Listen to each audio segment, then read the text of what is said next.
Hi, and welcome to Ones and Tooze, FP's economics podcast. Every week we take a couple data points, use them to try to explain the world. I'm Cameron Abadi, FP's deputy editor, with you in Berlin, Germany.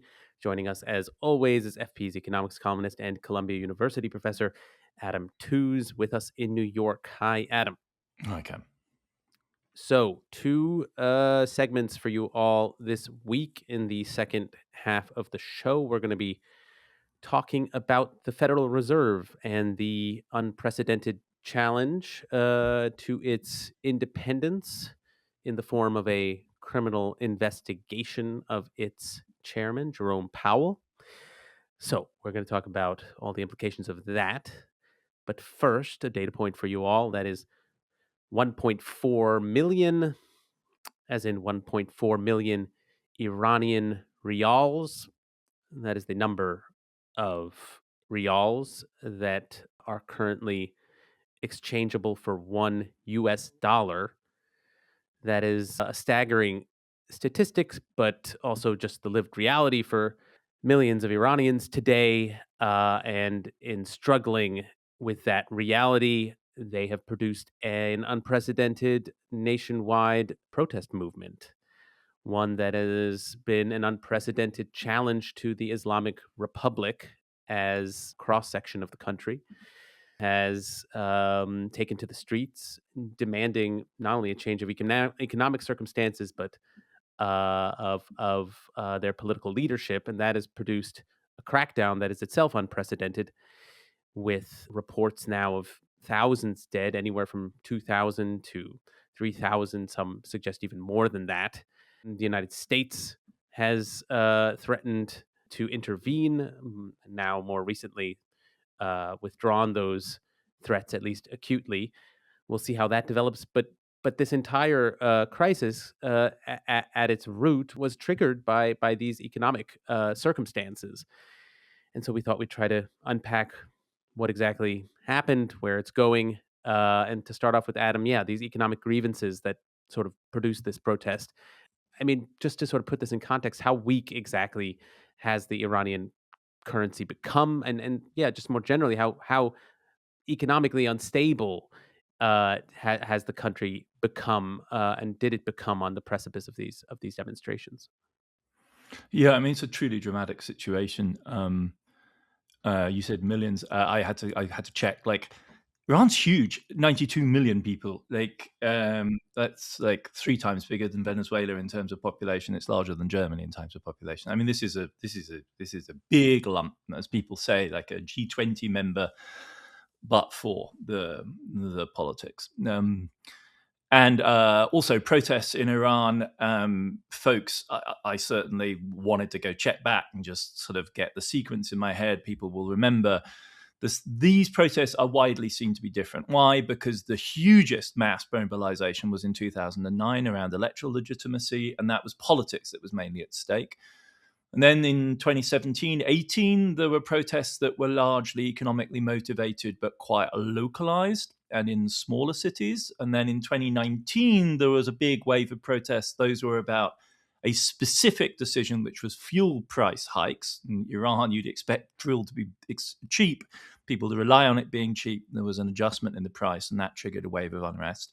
And then most recently, folks will remember the 2022 protests, and those were really centered on women's rights, on the question of the veil, the martyrdom of a female protester, personal freedoms, a lot of student-driven protest. What a lot of people are saying is very significant about these protests, which began in the bazaar in Tehran on the 28th of December, is that they are about not specific issues and not politics, but a general sense of economic malfunction. And the fact that they started in the bazaar is itself significant, because the bazaar is not just a bazaar in the sense you might understand it as a tourist, but actually a major hub of Tehran's economy. And politically and historically, it's played a key role going back over 100 years, all the way back to the constitutional revolution in Persia, what became modern Iran, in the beginning of the 20th century. So it's that kind of an upheaval, the sense that the ground is shifting. And if you read a lot of the commentary, and I do it only as an outsider, there is really a sense that this one might be the big one. This might, in some senses, be a more fundamental questioning of the politics of the regime. And it's driven, as you were saying, Cam, the trigger here is the exchange rate, which has fallen. Basically, it seems to halve against the dollar every year, which, if you do that, creates an exponential acceleration where you start out with tens of thousands of reals to the dollar in the late 2010s, and you end up with 1.45. I think did it touch 1.6 million to the dollar? It's a brutal devaluation of the currency. They've had to actually change the currency unit to allow people to cope. It's really a delegitimizing process, like Keynes famously said. If you wanted to delegitimize an order, you would ruin the currency. Or maybe was that Lenin that was Keynes was quoting? Anyway, everyone agrees that this undermines political legitimacy, and we're seeing it. The actual inflation rate is less extreme, but it's bad. It's running at 40% plus, which is very painful. And for food items, we're talking about 70%. You ask about instability? I mean, if you look at the GDP numbers, and even if you look at the currency, it looks more like a progressive, horrendous squeeze that is reaching a critical point rather than like a banking crisis in 2008. People do worry about the stability of the Iranian banking system, but it feels more like something that has maybe reached critical thresholds.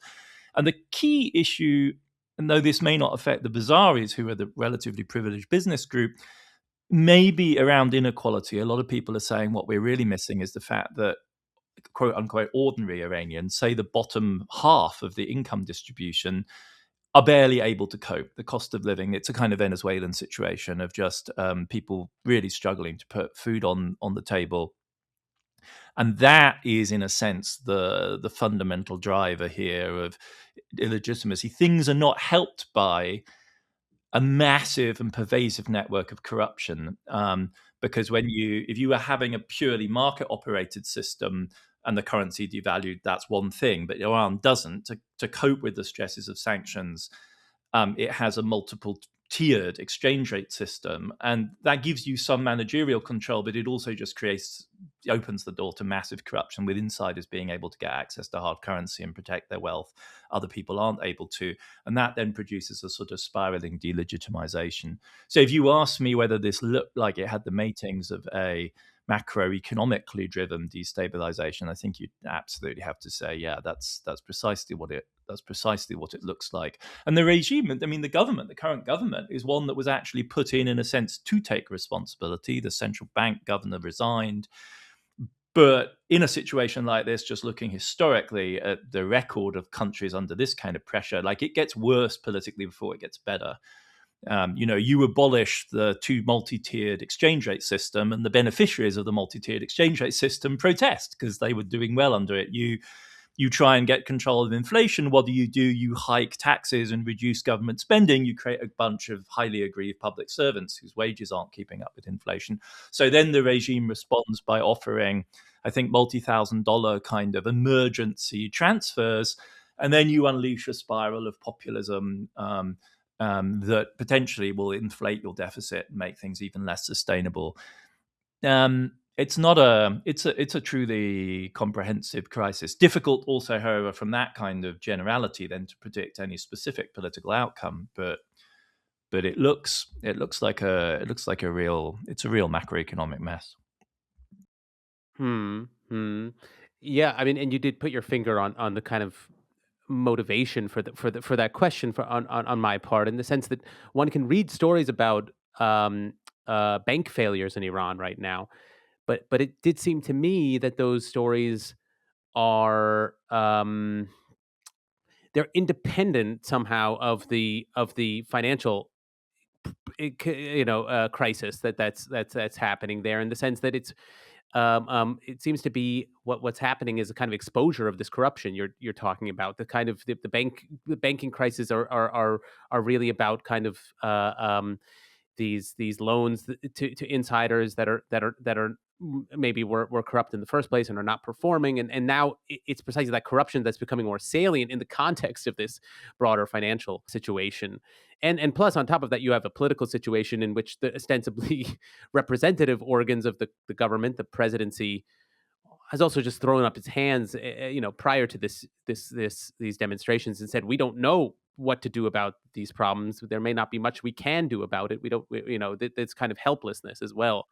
And yeah, this all raises the question of, well, then who are the insiders? Who are the corrupt actors? Who are now in the focus of some of this grievance? And among them is the Revolutionary Guards, the military faction that is designed to protect the regime. Um, there's been a lot of reporting over the years about its growing economic role in the country, and because of that, I wonder about the possibility that's also now been discussed of a kind of Bonapartist scenario, with the Revolutionary Guards co-opting the protests, maybe in some sense, if these protests continue. Obviously, they've sort of quieted in the face of the violence that the IRGC has imposed, but they may continue in the medium term. And yeah, this question of whether the IRGC could sort of topple the clerical regime and take over the country in a more explicit fashion, in order to protect its own economic role. And then how would that likely politically develop if that were the case? I mean, would it be more comparable with a kind of Pakistan scenario where there's a kind of military that is maybe more pragmatic, taking charge, maybe willing to seek rapprochement with the U.S., or is this more a scenario that we should envision as a kind of North Korea scenario that's been described in some sectors, a kind of military dominated regime that's even more isolated than Iran has been. Yeah, I mean, it's a fundamental question, isn't it? And apparently, political scientists who count these kind of things say that in only a quarter of the instances where an authoritarian regime has collapsed since World War II, has the result been the emergence of, a law-bound, rule-bound, pluralistic democratic system. Three-quarters of the cases transition to another type of authoritarianism. And there's presumably the halfway houses like the Egyptian case, where in 2011 the Islamic Brotherhood emerged as the clear winner of the first lot of elections. And then you have a struggle around the legitimacy of an Islamic populist politics, which then results in the military coup. So that would be one scenario, I think, that's imaginable. A lot of people say, and it's hardly surprising given the sophistication of Iranian society and what one sees on social media. I mean, can these people do democracy? I mean, if we can in the United States, I think they probably can there. But like, what would you expect the outcome of that to be is another question. And then there's this range of, some people refer to them as like Bonapartist options. Bonapartist in the sense that a strong central figure emerges out of a force field of other forces. This is Napoleon Bonaparte after the French Revolution. And then there's a variety of different models. One would be the kind of Putin-style model, a kind of a strongman figure without necessarily a major party political base. You could have the emergence of a powerful political party that was initially at least relatively compromising. That would be a Chinese model. Then you reference the Pakistani case, which in some cases seems maybe the obvious way for Iran maybe to go, with a powerful kind of military core that was, however, then willing to drop the death to America, death to Israel rhetoric, which has been so disastrous for Iran's foreign policy. I'm not saying they should align, but those slogans have straightforwardly positioned them in the naughty corner and have resulted in this incredibly aggressive program of sanctions and helped to legitimize that. North Korea strikes me as an extremely unlikely scenario because it would require you to actually have the infrastructure of a North Korean Communist Party. And that, maybe in the 90s you could have built that after the war with Iraq, but that's directly not the way that Iran went. So it would seem to me that those other routes go. Then, I mean, if you are going to think of a military Bonapartist regime centered on the Iranian Revolutionary Guard Corps, the IRGC, the question is, what kind of a body is that? And it's certainly not just a bunch of crack troops. It's a military formation. I think people put the figure about 140,000 strong, so a substantial, not huge by the standards of a country of 90 million people, but nevertheless potent, highly motivated. And it's not just the military wing; it has a security branch, so it does domestic repression, as well as supporting Hamas and the Yemenis and the Houthis and doing Iran's international proxy strategies.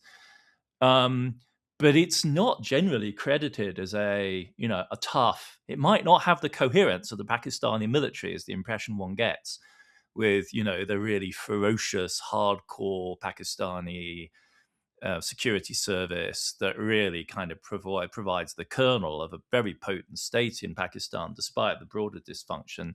The way the IRGC is generally described is as a fairly corrupt, loosely affiliated organization, quite self-serving. But it's very difficult as an outsider reading through you dip your foot into Iranian political and economic commentary, and you're lucky if you live to tell the tale. I mean,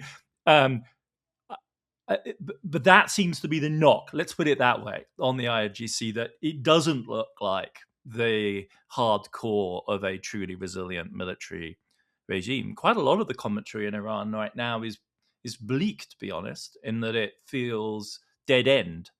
As you say, as we were saying, there's a comprehensive sense of failure. There's a kind of almost abandonment by the regime.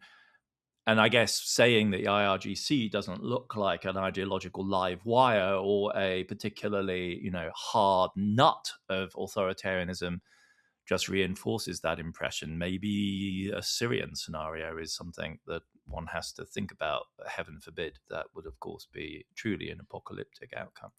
And there's a politics to making these kind of predictions. So we shouldn't be in the business of doing that. You're right, and I've contemplated that Syrian outcome as well, and that would also, among other things, be historically ironic for the Islamic Republic to end up as a de facto Ba'athist style regime. It was sort of opposed to the Baathism of Iraq at its outset.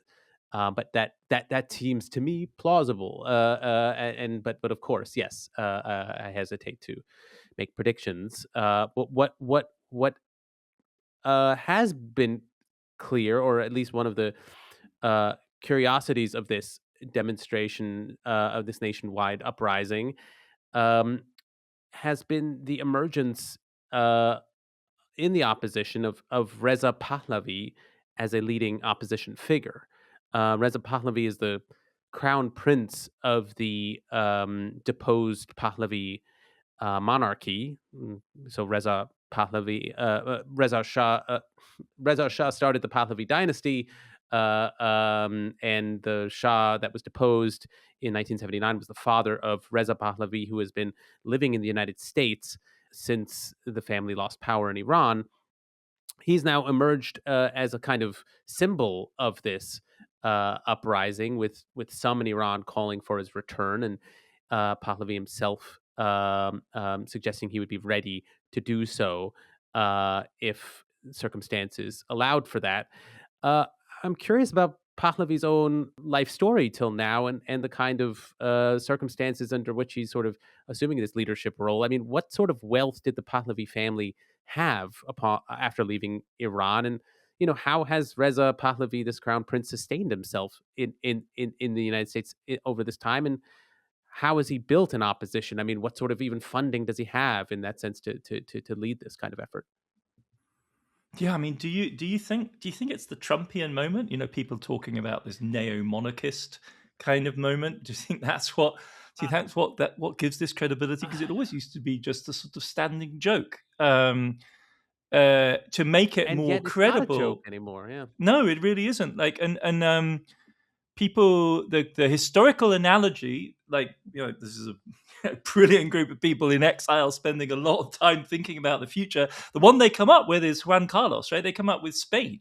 So there's actually apparently like a serious Iranian exile conversation about the Spanish option being that Franco, the authoritarian dictator that came up roughly at the same time as the original Shah, in the 30s, right, groomed the Spanish monarch to replace him in the 1970s, who then turned coat and actually delivered, representative democracy and did a deal with oppositional forces in Spain and produced the miracle, really, that is Spanish politics Huh. today. And so that's one of the options people discuss. I mean, I refer back to the common, interwar history because, Persia is Persia, obviously one of the great cradles of human civilization going back millennia, but the Shah's family aren't, right?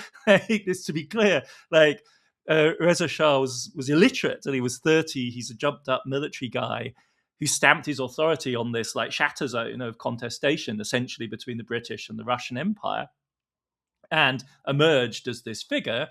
And his family leveraged this in the 50s and 60s into stupendous wealth. So they really were a bit like the Emirates today, like a showcase of a certain sort of glittering mid-century modernity. Some of the stuff they got into was really quite extraordinary.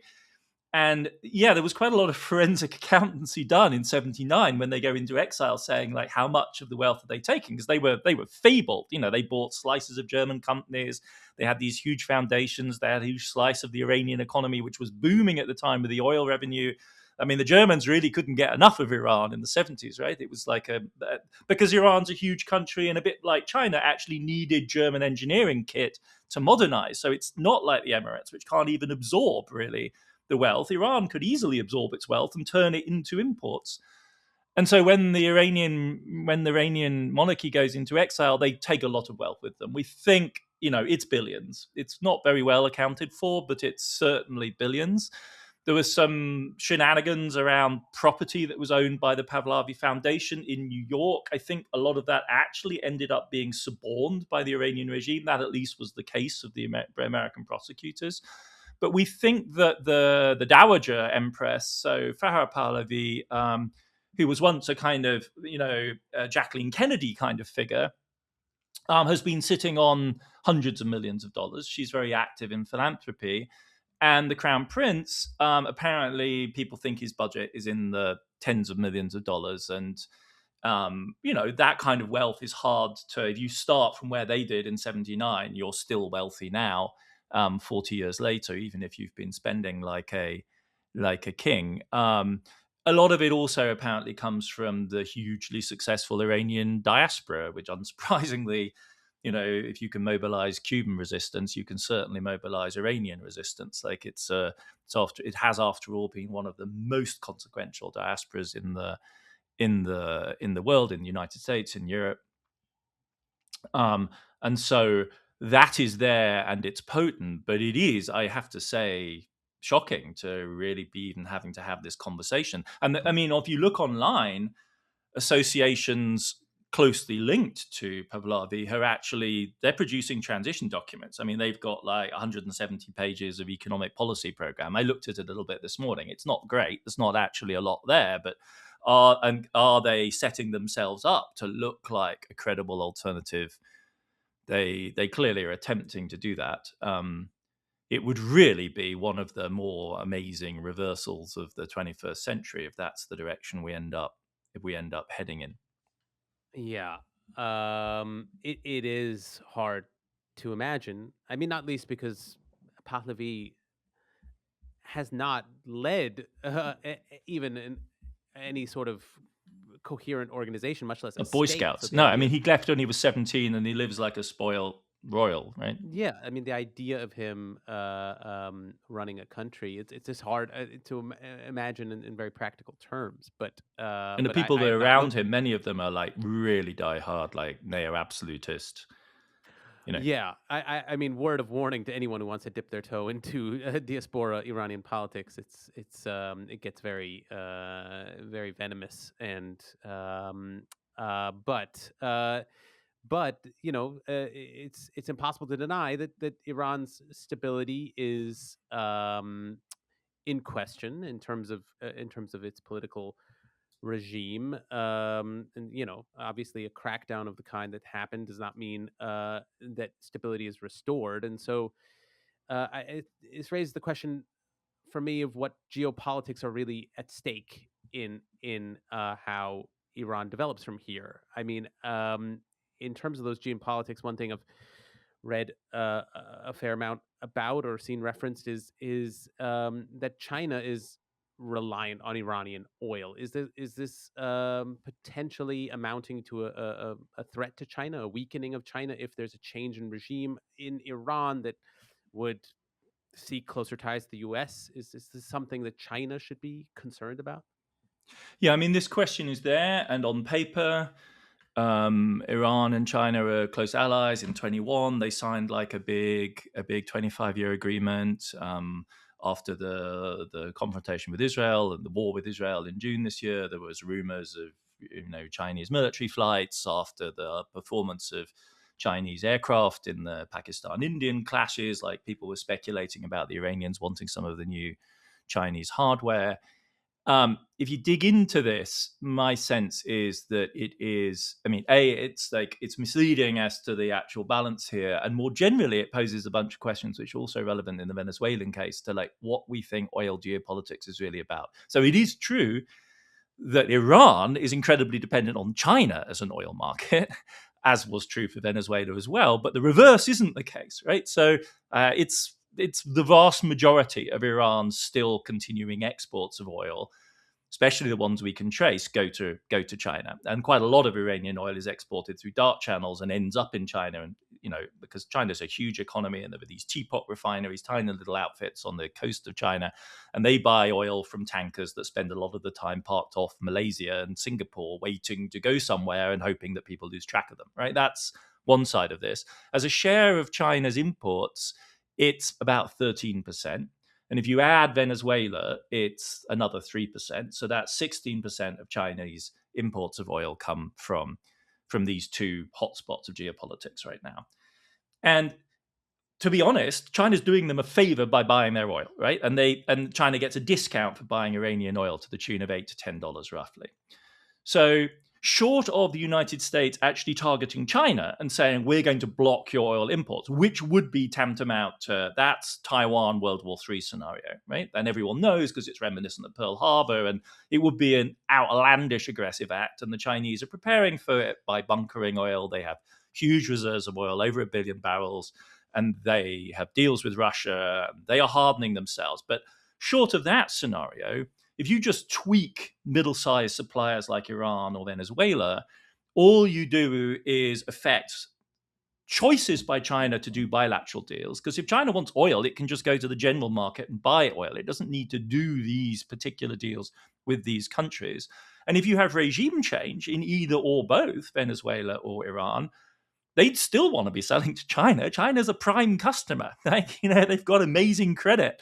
Like, they're the whale in the oil market. Of course, you're going to want to sell to them. And the only reason right now that you're in this kind of world in which we track individual tankers from these second-tier oil suppliers to particular destinations is because of the sanctions regime. So if we lift the sanctions regime, it's the same with Venezuela. Like, you don't need to occupy Venezuela to get Venezuelan oil for the United States. You just need to stop boycotting Venezuela, and Venezuela will try its damnedest to sell you the oil, right? The market is not one in which this isn't real estate. We're not haggling. Oil is one gigantic pool of oil, and you put your stuff out there. And then in the end, of course, contracts emerge, and then statisticians can measure how much goes from one country to the other, but only under circumstances of massive politicization, like in the case of Iranian sanctions, can we, in some meaningful sense, say Iran sells oil to China, right? Like, because there really is, it's not a pipeline, but there really is an established politicized connection. So unless this spirals towards World War III, other scenarios of dramatic change would, generally speaking, open the market even more. But then again, the question is, once upon a time under Cheney and W. Bush, right, the aim of the game was to increase the overall supply of oil to the global market because they thought oil had peaked, and so they needed more oil. Like, no one right now in the oil industry is begging for more oil on the market, right? Because the oil price is really low already. So if that were to happen, it would benefit China, in other words. If we move from a regime of politicized sanctions to a regime of more open access for both Venezuela and in Iran, in purely commercial terms, China clearly benefits because it's a major importer. And the geopolitics of this, people say, China will, of course, play with whoever's out there and that's available. Why not? But China, to the idea that China has any like major ideological stake in some kind of axis of resistance is silly talk, right? They clearly don't. And broadly speaking, are they more interested, as they showed, in a stabilization of the Middle East and, say the Saudis and the Iranians actually coming to terms? Clearly they are. Like, hence also their very muted commentary on this. Like, they've been making very muted comments so far. Well, I suppose then one way of ending this conversation is about whether this episode in Iran has revealed anything or underscored anything about what exactly the long-term effects of sanctions are. Obviously, Iran was under sanctions for a very long time and now has arrived at this point of political instability. Um, how are these connected, if at all? I mean, are should we think that over the long term sanctions can in fact create the conditions for regime change? Huh. I mean, hard to deny, right? I mean, I think the position would surely be that what this confirms is that sanctions are a blunt force weapon. They've been applied on and off to Iran since 2011 with really powerful force since the first Trump administration, though Obama, of course, also applied considerable pressure. You can do real damage to an economy even as sophisticated and large as Iran. Obviously, it really helps if that economy is heavily dependent on a single commodity for export. That I think is a simple statement one can make. Does it suggest that sanctions are a good tool for doing this, or a legitimate tool, or a reasonable tool, or that the cost benefit trade off, is attractive, or any of those things, or that you can shape the subsequent course of the regime change that you get, and that you would expect it to go in a direction favorable to you? I don't think any of those things follow in a straightforward way from this experience. I mean, obviously, it's all to be played out and to be played for, and the suffering of the Iranian population, certainly in the bottom half of the income and wealth distribution, is extremely real. So we're talking part of the, again, it's a little bit like those conversations we had about Venezuela. The tone of the American conversation at times is really, it's really dizzying. Like we could do this, we could do that, we could bomb, but we shouldn't be too optimistic about what we'll get when we bomb. It's so disinhibited. And I mean, one of the things which the sanctions regime with Iran has done is just to normalize this. And they're not just direct sanctions; these are collateral sanctions. So, dealing with Iran for anyone in the world economy is a really difficult thing to do. Anyway, too much expostulating. It definitely demonstrates the case that the sanctions have impact. And then it's in the Iranian case, of course, it's not it's not an optimal regime management of sanctions. I always come back to that instance of the Russian central banker who was awarded prizes by her Western colleagues for how brilliantly she managed the sanctions that Western governments had imposed on Russia after Crimea. It's like, we're not in that situation. No one in Iran is going to be winning prizes from their Western colleagues for how brilliantly they've handled the sanctions. I was going to say it's precisely these two cases that I have in mind, and the Russian and the Iranian cases, and we've talked about Russia's management of the sanctions regimes that have been placed on it, and I think Iran is such a contrast. No, I don't think anyone has argued that Ayatollah Khamenei is any kind of economic thinker beyond his appeals to resistance economics, basically to Iranian isolation. And meanwhile, the corruption that has emerged from that is, I think, pretty evident. But yeah. I mean, I know on previous episodes, we've taken the contrary view, and I think that goes back to the very beginning of this conversation and the bluntness of this instrument. Because a society as sophisticated as Iran's, with sanctions, can still internally reallocate, and if it was optimally done, efficiently reallocate resource to all sorts of activities that are really very impressive. Like the Iranian-Israeli rocket war, missile war, is one of the truly remarkable of events in modern military history. Like that is the most long-range war ever waged, I think.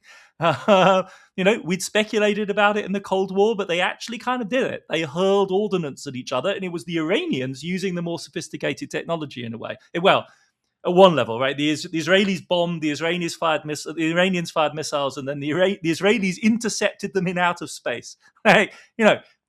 The Iranians have been supplying the Russians with drones. So Iran, in pockets, unsurprisingly, has the capacity to maintain real industrial capacity. What we're seeing right now, maybe this is a way of making it more precise, is their inability to manage the more general legitimacy bargain. They can keep certain military industrial things going at an impressive level, but what they're failing with is cost of living and affordability and currency and the bazaar. And that's the real challenge under a regime like this, under sanctions like this. So we should take a break here, but we are not done. We will be back right after that to talk about the independence of the Federal Reserve.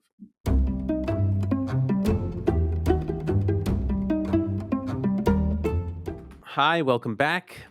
As listeners may know, reports emerged last week of a criminal investigation involving Federal Reserve Chair Jerome Powell. Those reports have now ignited a debate that goes, far beyond Powell himself. Issue here is really questions about the independence of the central bank itself, how insulated it is from political pressure, from legal pressure, and what exactly happens to markets' credibility, which we've discussed for when that independence is tested, as it seems to be right now.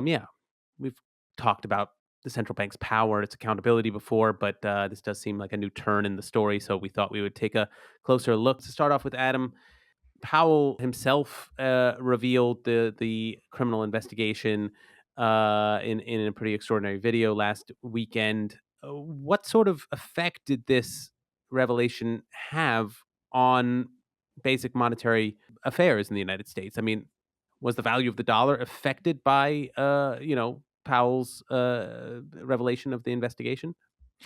So it's been surprisingly muted, I think. I think we all kind of had this, many people anyway, have been waiting for a moment like this. When it actually arrived, I have to say, watching the Powell video, there was a feeling of, whoa, is this the big one? Because, Trump has challenged all sorts of institutions in the United States and seems determined to go on doing so. This was the same weekend where everyone was watching with horror the videos of the shooting in Minnesota. My Twitter is like just feeding my ICE horror feed endlessly, and then all of a sudden we have the most powerful central banker in the world coming on and saying he's being like investigated, is subject to the risk of criminal prosecution, and he's taking a stand, and then a significant slice, by no means overwhelming or comprehensive, but a slice of American kind of public opinion mobilized, and global opinion as well. And yet, if you look at the market action this week, it's been remarkably muted. The big sell US, sell America kind of trade that we spoke about on the show last year in 2025 took the dollar down hard in the first half of 2025. And that was clearly the government, the administration's intention, and it worked. But then the dollar stabilized over the summer, came back a bit, and on the year, the dollar ended only 7% down. And the idea here is, just so we're clear, a lower value of the dollar makes American exports more competitive, makes imports less competitive, has a protectionist effect, if you like, which goes hand in hand with the tariffs. And it's somewhat surprising because economics would tell you that if you slap tariffs on, the dollar should revalue. And so everyone kind of scoffed and said the Trump administration doesn't know its economics. It wants tariffs and a lower dollar. And it kind of got a little bit of both, actually, through a kind of shock and awe politics, but not a huge adjustment, and was now a campaign against Powell going to deliver the goods. And one has to say, it really hasn't. If you look across the dollar this week, people are actually talking about the end of the dollar slide because other currencies around the world are not doing that well. So that's one side. The value of the dollar, however, is slightly different from the question about the significance of the dollar or its importance at the heart of the global currency system. Right? When people say its strength or the importance of the dollar, they could mean exactly how many euros you get for it or yen at any given time, or you could mean how significant is it to the world economy. And there, I think the story is more straightforward, which is that this compounds the mounting sense, this attack on the Fed compounds the mounting sense that America really, in a deep and fundamental way, cannot be trusted to act as a reliable, coherent steward of what used to be understood as the common interests of, nothing radical, nothing liberal, like business or the world economy or global capitalism, if you want to speak less politely about it. And you saw that in this extraordinary intervention where central bankers from around the world lined up to write a missive saying, they denounced this, they stood foursquare. I mean, so much so I think that the head of the New Zealand central bank, which is very significant, the New Zealand central bank was the first of the modern, truly independent central banks. It was like the kind of Anglosphere, guinea pig. Got reprimanded by the New Zealand foreign minister for intruding into matters that were more properly pertain to, either American domestic politics, because this is at least notionally a criminal prosecution of Powell on domestic legal grounds, and alternatively, if this is an international matter, into the zone that was more properly the business of the foreign ministry. So we are in that kind of space, and Americans kid themselves if they think that the Federal Reserve is just their central bank.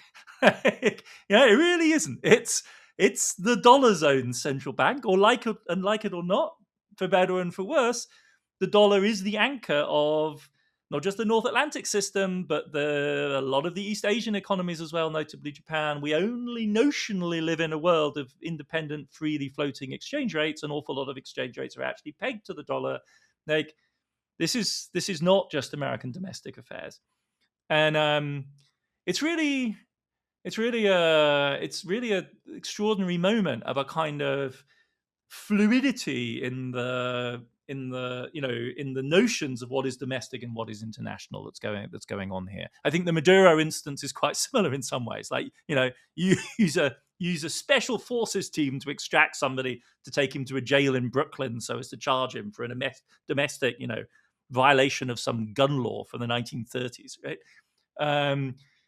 It's Habermas used to talk about world domestic policy, and I don't think he really quite meant this. But that is where we're at. Yeah, that's a pretty, I think, sobering portrayal of the stakes, and it seems pretty obvious that central bank independence in the United States is under threat. But I guess in basic terms, this raises the question of to what extent does central bank independence really matter for financial stability at all? So here again, I'm going to be picky because it's useful to just help sort things out for people. Economists, I think, in common parlance, when we say financial stability, we mean everything from inflation through to banking crisis. In economist talk, we would distinguish monetary stability from financial stability. And the standard argument for central bank independence is about monetary stability. In other words, you make central banks independent so that politicians can't monkey around with the money supply, and by way of the money supply and credit, manipulate the political system so as to get reelected, because that's bad for price stability. And it's bad for price stability because rational people out there in the world have to make choices conditioned on their expectations about the future of prices. And if they know that Trump's deciding that, it causes huge uncertainty and undermines efficiency of the economy, right? That's kind of the logic chain. And it was an argument that was stitched together from the 1970s. Like in some places, like Germany, central banks have been independent for longer, but that's because no one trusted the German polity after World War II. In fact, people didn't trust the German polity after World War One. And so the German central bank, people have always tried to take it at arm's length. Traditionally, central banks were for governments. They were the government's banker. It was really an effect of the political and economic crises of the 70s that caused people to say, when we actually take democracy seriously, say we think of democracy as a 100-year learning curve beginning in the late 19th century and getting to the 1970s, this bit, a little bit like independent Supreme Courts, has to go outside the nakedly political system, and we're going to do monetary policy there. A huge amount of econometrics ink has been spilt. That is complicated numerical economics, quantitative economics, to try and prove this point. The evidence is actually much less strong than you'd expect that this is truly the case. That really what you really need is a particular type of political configuration and a particular type of culture of central banking, and frankly also the standing of a strong currency in the world to get you to where you want to go. Now, and furthermore, and a real twisty kind of move, financial stability in this kind of talk means not inflation, but the stability of the banking system. And the evidence, after all, on that score, since the 1980s, is much more ambiguous. Whereas the inflation rate really came down and stabilized, we went through one credit-driven financial crisis after another, starting in Mexico in the mid-90s, then Asia in the late 90s, then, of course, the big one in 2008. That then rumbles on into the Eurozone, and then to the near-miss disaster, almost, of the Treasury market in 2020 during COVID.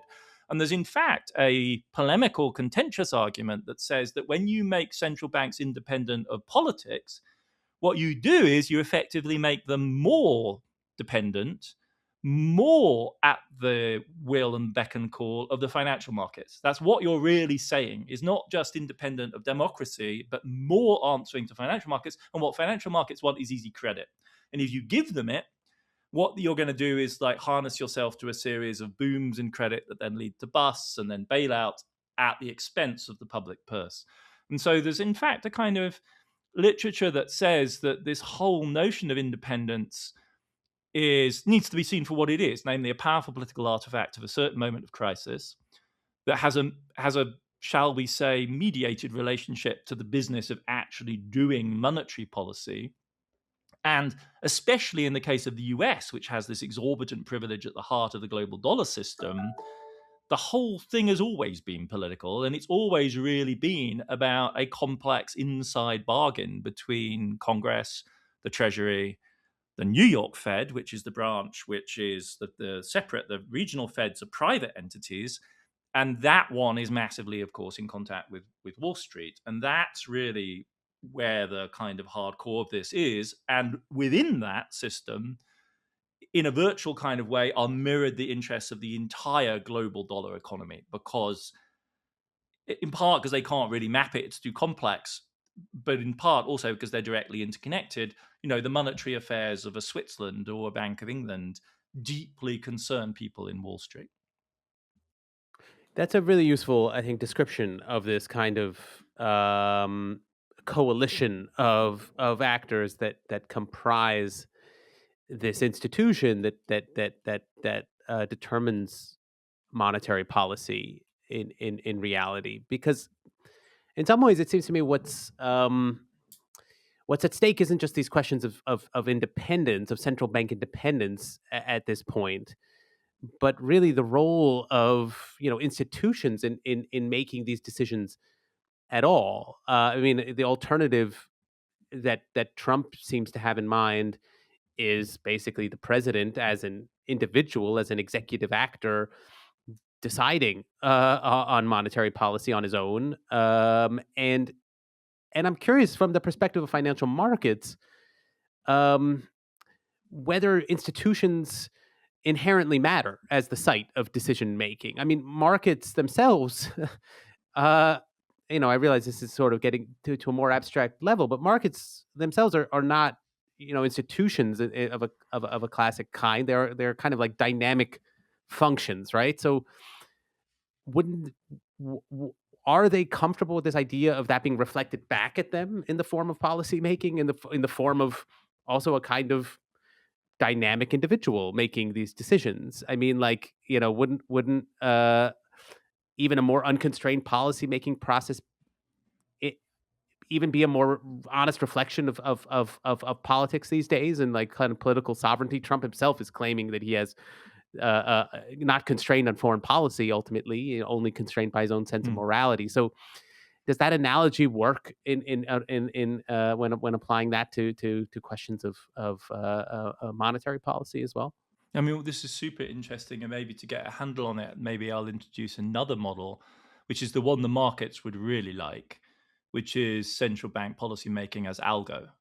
I mean, what they would really like is algorithmic policy making following a rule. I mean, then they have a particular rule in mind. The one they quite like is the Taylor rule. Um, they would like it to be non-discretionary and transparent, and that would be ideal. It would be ideal because then you could anticipate. It would take quite a lot of the fun out of certain sorts of markets because then there'd be nothing more to talk about, and we'd all be able to read it off, and it would all depend on the data. In the current moment in the US, whether there's actually the data to put into a rule like that is also itself at the whim of politics. But if one had to contrast, like, you could have three models, which would be, you know, uh, the discretion of a Trumpy type figure at one end, the totally non-discretionary logic of an algo, and the institution in between, which will be mediating. And from the market's point of view, what I think they would most like is the algorithmic type. And this goes back to a strain of economics thinking that comes out of the 1970s, where economic policy economics, the economics dedicated to designing optimal policy, concluded that given the reflexivity of markets, it was impossible to formulate optimal policy on the discretion on an ad hoc individual basis, right? Because that would result in disruptive efforts by the markets to predict. And if, on the other hand, you followed a rule, you would likely produce offsetting behavior in the private economy. And so, in a sense, they threw up their hands and said, in a world like that, the only thing we can say is that if we adopt a relatively stable and independent path for policy, we would expect the world to stabilize. Right? Any world in which there is a policymaker trying to optimize will be destabilized by the fact that everyone knows that there's a policymaker trying to optimize. The best world is one in which the best world that we can map. You could potentially, by luck, get to an even better world, but the one we can forecast will not be bad is one in which you adopt non-discretionary politics. But all of this is, like, at this moment, like, wholly abstract and unnecessary conversation. Many people say, because in the spirit of what you're saying, Cam, really, it's not just that institutions could easily be replaced by an individual, but in the end, what matters to the markets are flows. What matters to the markets is how much debt you're issuing. We're talking here really about the treasury market, the bond market. We're not talking about the value of Nvidia or Apple, because that depends on how their business is doing. If we're talking about macroeconomics, we're talking about the bond market, and two things matter there. Is like, how much treasury stuff are you going to issue, and what do we expect the inflation rate to be? And then in between that, we might want to have what's called a reaction function, which is our best guess as to the algo going on inside the Federal Reserve, which explains how they're going to set interest rates. And if we are in a world in which we are relaxed about that configuration, there may be a huge amount of debt issuance, but we're not expecting much inflation, and therefore the algo that is driving the Fed is of little interest to us, we can all chill. And right now, the main reason why the bond market is not hysterical about this, most people think, is that we all actually agree on the direction interest rates need to go in the US, which is basically down. And what we're seeing is typical MAGA style table thumping when everyone's actually agreeing with them. It's like, yeah, interest rates should come down. Has the Fed dragged its feet a bit? Well, maybe, but like, reasonable people can disagree. Yes, Fed rates are coming down. What is the beef? And the beef then ultimately seems to be a bunch of subordinates who are trying to curry favor with Trump by, showing off and like strong arming Powell, and that makes everyone in the MAGA camp feel good. Blah, blah, blah. But the market looks at this and just goes, do I expect interest rates to come down next year? Probably. Does this make it more or less likely that they will? hard to say. It might actually be harder now for the Trump people to get their appointments into the Fed board, but probably isn't going to move the dial by much. If I know what the issuance is, and I know what the interest rate, I know what the inflation rate's going to be, and not much has changed about those two variables, I can't justify like panic selling because I'm worried about institutions. Like that's not a portfolio allocation decision. Um, and so, you know, the number of people in the markets who are powerfully motivated by deep ideological convictions about institutions appears to be rather small. Yeah, that I think is useful, and yeah, these decisions are not being made on the basis of sort of political science analyses and Or some kind of long run, you know, it'll be better for the economy if we have independent, you know, that kind of 5 to 10 year stagnation forecast. You know, Asimoglu and Robinson, the people who've been winning the Nobel mm, Prizes for these kind of institutional economics, like no one in the market seems to yeah, care very much about. I wrote about this as a kind of nihilism. Like, this is the rule of, you know, Janet Yellen issued this extraordinary thing where she said, I think Donald Trump is undermining the rule of law. That'll be bad for central bank independence. mm, You know, it's like if gravity ends, it'll be really bad for the construction industry. Hey, yeah. yep. Yeah, I know. And you could. It sounds to me like you could make the opposite argument. In fact, it's actually as if, Without as you. gravity, construction would be far easier. Well, no, well, exactly. Or, again, maybe the institutions were a constraint that was actually worth doing away with, if if the results work out. And Yeah, yeah. so This is the. I mean, that's yeah, your that is nihilist. the space where the only thing you can do is shrug and say, I probably can't make any systematic statements about that. That's what It seems. economists end up saying. It's like, well, yes, fine, you make that argument, but there isn't anything I can do in terms of systematic modeling to prove it one way or the other. I mean, that when you were giving that model of the kind of, the algorithm on one end and the individual on the other, I don't know whether that's a kind of like one of these horseshoe models as well, where the ends somehow are closer to one another than to the Hmm. middle, and in the sense where is a corollary of preferring a kind of predetermined rule that sort of the next best thing is kind of essentially randomness. Like, as if as long as it's, I don't know, it, Hmm. where there's a kind of, where the rule is just someone's mind, unknowable kind of black box algorithm, um, and then everyone's in the same boat. I guess I don't know. I mean, there is a kind of, In foreign exchange markets, there were a bunch of papers for a while which showed that a random walk was as good as anything at mm, predicting foreign exchange movements. yeah, it is a bit head spinning to Hmm. contemplate these things. But yeah, the lack of response, I think, is remarkable, or the kind of sanguinity amid all of this, and I think is worth thinking about. Obviously, we won't come to any hard and fast conclusions here. We should probably come to a close, but we will see how the Fed develops from here. Because yeah, it is not the end of Trump's meddling. I think that much is clear. We will, of course, be back next week, probably with some new topics. Thanks for joining us.